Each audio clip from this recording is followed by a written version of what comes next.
There is a common belief that the ancient Vedic world was a place where only sages spoke and everyone else listened.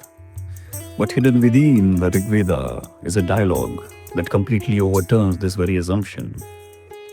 It is not a king asking questions, not a disciple seeking knowledge, not even a debate between two great philosophers.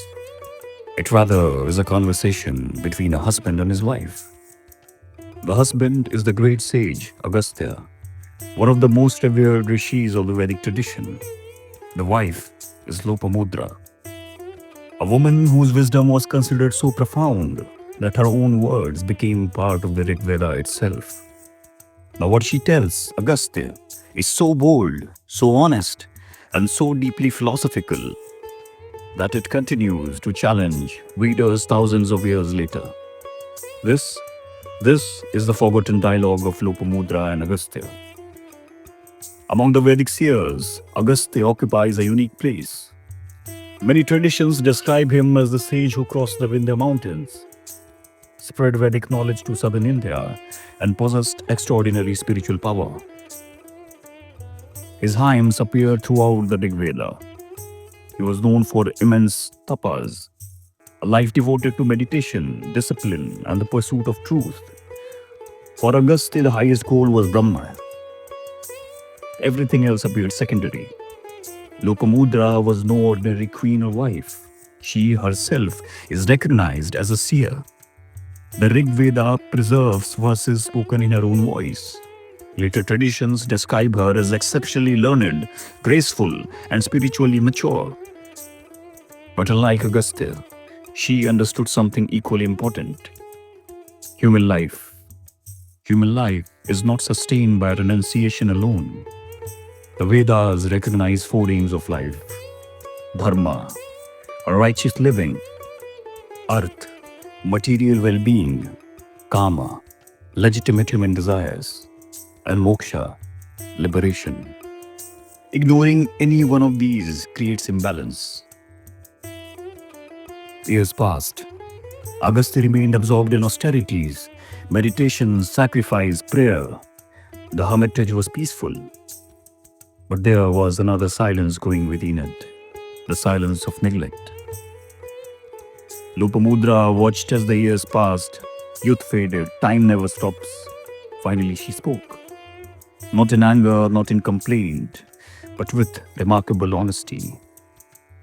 She says that many seasons have passed, youth slowly disappears, beauty does not remain forever, human life is temporary. She reminds Agastya that even the greatest sages cannot stop time. Then comes her central message. Why reject the responsibilities that the divine itself has placed before us? Marriage is not opposed to dharma. Affection is not opposed to spirituality. The householder's life is not inferior to renunciation. It is one of the sacred paths established by the Vedas. Her words are neither selfish nor worldly. They rather arise from wisdom. Now she's asking Agastya to embrace wholeness rather than one-sided austerity. Agastya listens. There is no anger, no dismissal, no declaration that she lacks spiritual understanding. Instead, he reflects. He realizes that tapas should not become an escape from dharma. The Vedic tradition never teaches that every person must renounce the world. For most people, dharma unfolds through family, responsibility, sacrifice, generosity, and righteous action.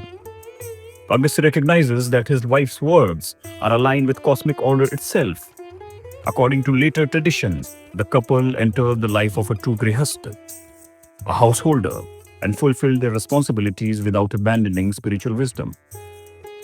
Modern discussions often create a false choice, either worldly life or spirituality. The Vedas present a more balanced vision.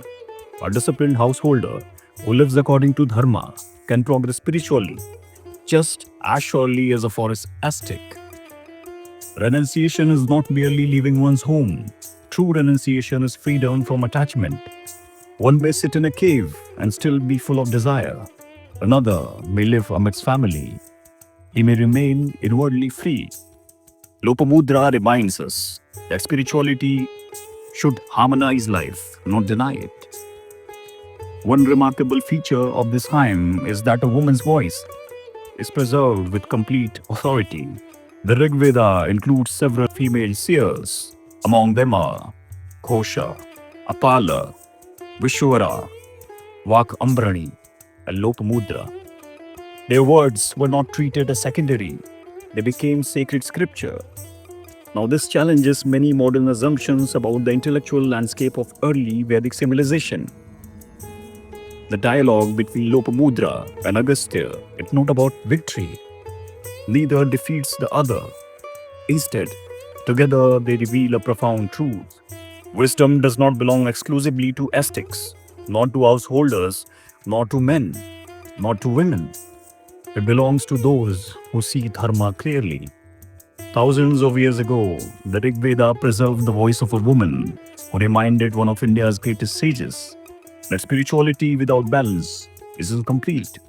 Now, perhaps this is why this conversation has survived for millennia, not because it tells us who was right, but because it reminds us that the highest wisdom often begins with the courage to ask an honest question. If you enjoyed exploring this forgotten treasure of the Rig Veda, subscribe to Eternal Tandav for more authentic journeys into the Vedas, Upanishads, and the timeless wisdom of ancient India.